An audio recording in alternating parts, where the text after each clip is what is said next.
May respeto, may tiwala at hindi nagbubulag-bulagan. Ganyan inilarawan ni House Special Committee on Bases Conversion Chairperson at House Assistant Majority Leader Jay Kung-hoon ang Kamara sa ilalim ng pamumuno ni House Speaker Martin Romualdez.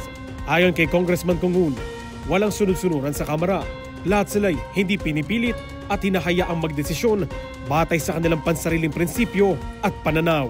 Kaya naman, hindi niya maunawaan at matanggap ang mga pahayag ni Senate President Francis G. Escudero. Dagdag pa niya, alam ng lahat ng mga nakakakilala kay Speaker Romualdez na hindi siya bossy, siya'y marunong makinig at binibigyan ng oportunidad ang lahat ng miyembro na magsalita at magpaliwanag. Hindi rin aniya magiging maayos ang output ng Kamara kung sila'y sunod-sunuran lang.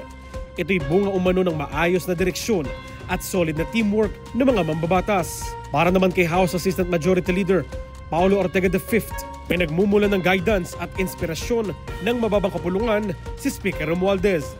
Binigyan diin rin ni Ortega na walang iniutos si Speaker Romualdez sa kanila. Aniya, meron kanya-kanyang pag-iisip ang mga mambabatas at hindi magtatagal ang kanilang samahan kung sila'y susunod lang sa isang utos. Iginit din niyang ang bawat desisyon nila ay nakaugat sa mandato at ikabubuti ng taong bayan.